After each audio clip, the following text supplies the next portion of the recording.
The stealth drone hovered over the backyard of the suburban house, its camera zooming in close to its subject. A boy, kneeling on the lawn, in one hand a praying mantis, the other a pair of tweezers. Holding the insect close to his expressionless face, he slowly ripped the legs off the mantis. Then, once that task was completed, immersed the body in a jar of water that lay on the grass in front of him, until the insect stopped struggling and was still. A thin smile played across the boy's face. "Hey, Dave," Richie called out across the bustling studio of Hitchcock Media Enterprises.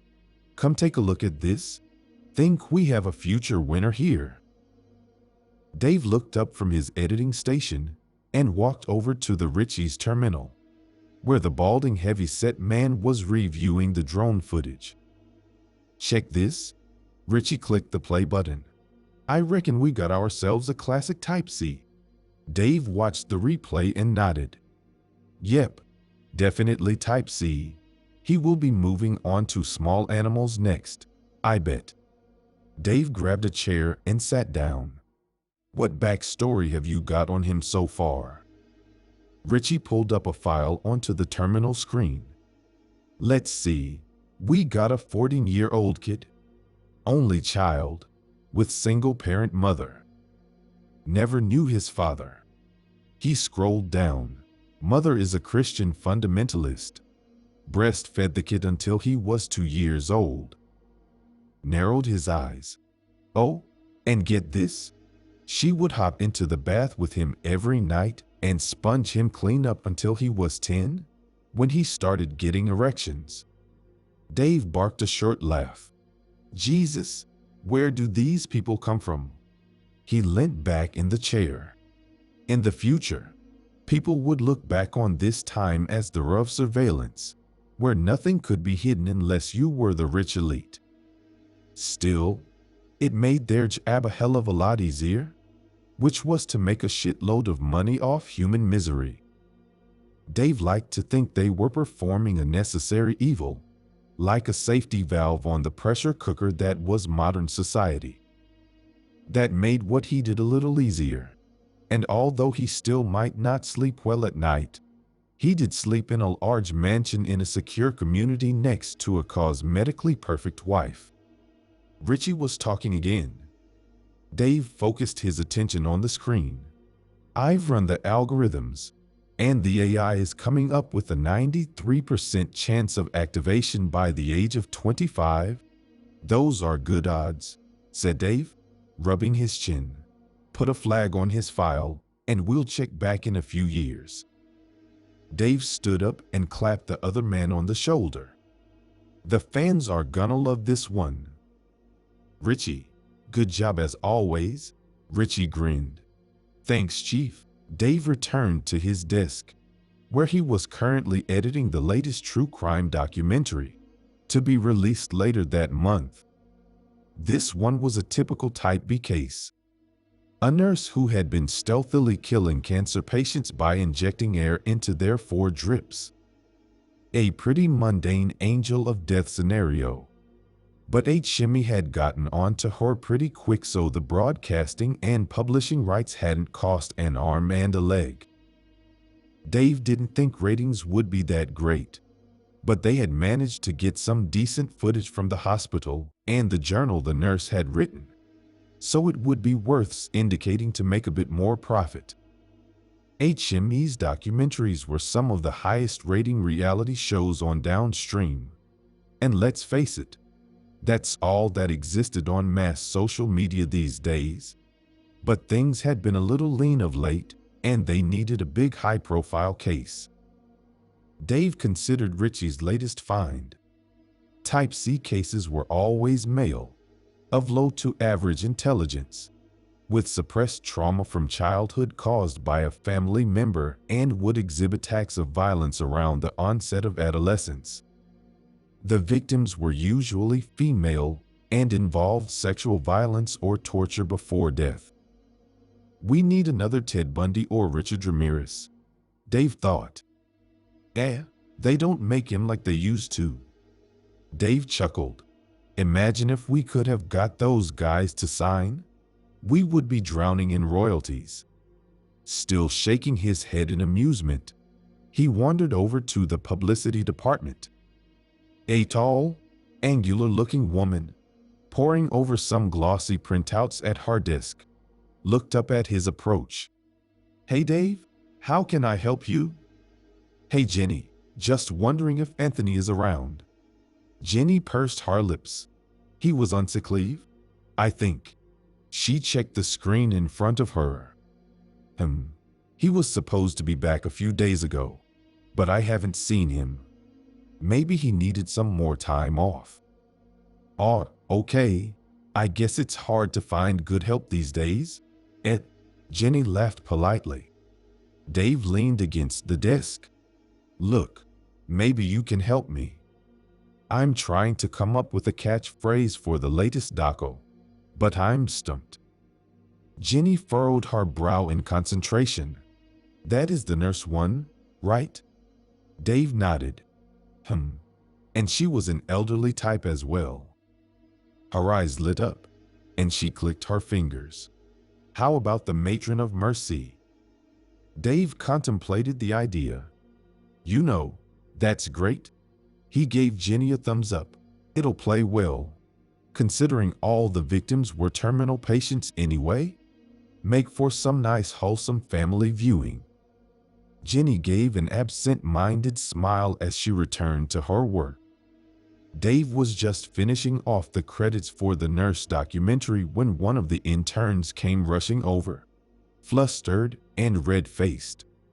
"Sir, I think we have something big," the young man said breathlessly.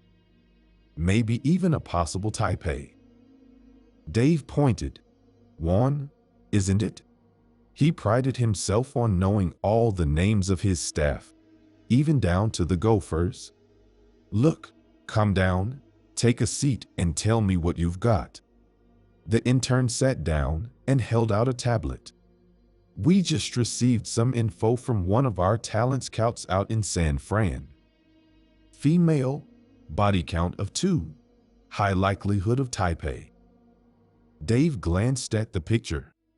Pretty blonde, with freckles and all. A real girl next door beauty.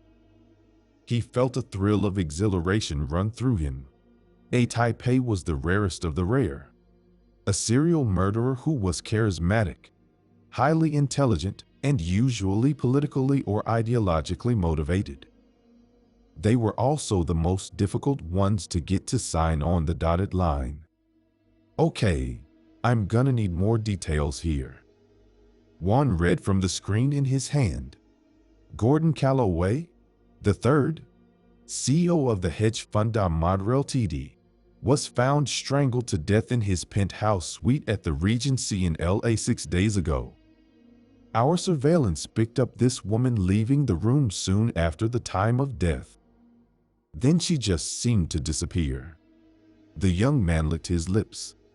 "Then 2 days ago, a male body was found in a 4th-floor room of the Fairmont in San Francisco.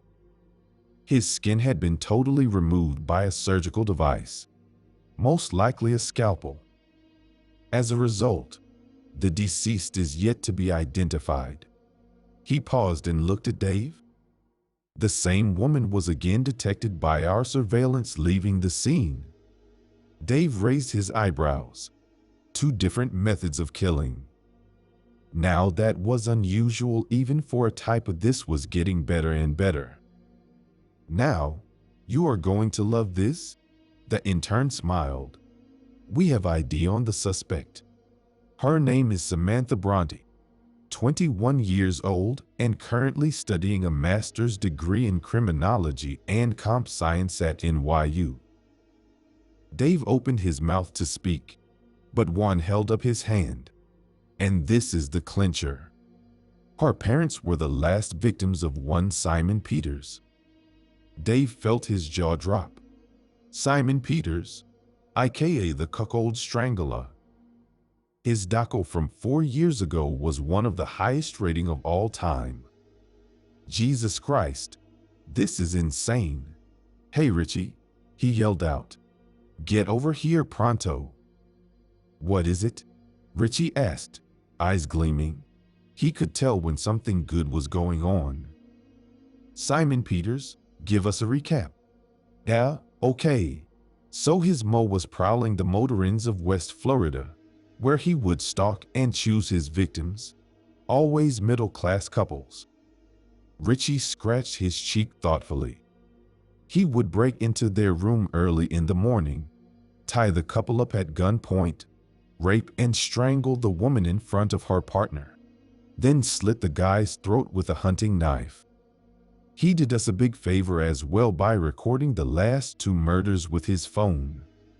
Richie looked down at his hands. Of course, we couldn't use such explicit footage for our feature. But somehow, he winked at Dave, somehow the footage made its way to the dark web, and the notoriety of that boosted our ratings tenfold. Dave let out a breath. There must be some connection here. But that's not important right now. We need to track this Samantha down. And fast. Dave and Richie exchanged knowing looks. This is big, Dave said. Possibly the biggest thing we've ever seen. A notification pinged on Yuan's tablet, and he gasped out loud. What is it? Dave queried sharply. The intern looked up. We have just detected the suspect arriving at North Vegas Airport, and from her credit card records she has booked a room at the MGM Grande for tonight. Dave felt the hairs on his arms stand up. All right, I'm going to take care of this one personally. We can't afford to lose this. Gonna pack an overnight bag and take our private Gulfstream to Vegas ASAP. Should be there in under 2 hours. He pointed at Richie. Organize a car for me and alert everyone that it's all hands on deck. Richie nodded briskly. Will do, and good luck, Dave. Dave arrived at the MGM in the early evening, the desert sunset casting an eerie blood-like haze across the dusty parking lot. The hotel lobby was relatively quiet. A few tourist groups checking in and a scattering of people at the bar. He looked down at the picture on his phone and scanned the area. Nope, not here. Dave fought down a wave of frustration. Okay, gotta stay calm. He glanced at the bar. I'll grab a drink and wait. He ordered a beer, and the gorgeous raven-haired woman next to him gave him a tentative smile. He nodded briskly. Any other time I'd be interested, but it's all business right now, sweetie. He took his drink and sat down at a table, which commanded a view of the lobby entrance and the elevators leading to the suites. This was the crucial moment, the first contact. He found most of the time the killer was flattered, both by the money offered and the chance at infamous immortality, their name remembered long after the victims had been forgotten. Most of the time, his phone started ringing. Hello? It was Richie. Dave, we got a problem. We've checked the hotel camera and there is no sign of our target, coming or going. Looks like we got scammed. Dave sighed bitterly. Damn it. Well, she must be in Vegas somewhere. He looked out the entrance. It was dark now, with the first stars appearing in the velvet night. Look, I'm gonna stay here for a while. Keep your eyes and ears open and let me know if anything develops. Roger that, Richie replied. Dave sighed again. Might as well get another beer. The dark-haired lady was still at the bar, a few whiskeys in by the looks of the glasses in front of her. She looked at him from under lowered eyelids. I was watching you. Looks like you've been stood up. Dave flashed a wry grin. Yeah, you could say that. A faint smile. Me too. I don't think my date is turning up. She gave him a sultry glance. Look, I have room here and a bottle of sparkling on ice waiting for me. Wanna come up and have a nightcap? Dave chuckled. Still got it. Sure, why not? Maybe we can salvage something out of this shitty situation. Her room was on the 12th floor, with an impressive view of the Strip. As she was closing the door behind them, Dave asked, "Hey, I didn't catch your name." "Oh, how rude of me. It's Samantha," she replied breathily, just as he felt a sharp pinprick. And then everything went black. He awoke groggily, unable to move. After a quick assessment, he realized that was because his hands and feet were restrained with zip ties, and he was lying on a bed with duct tape holding him down.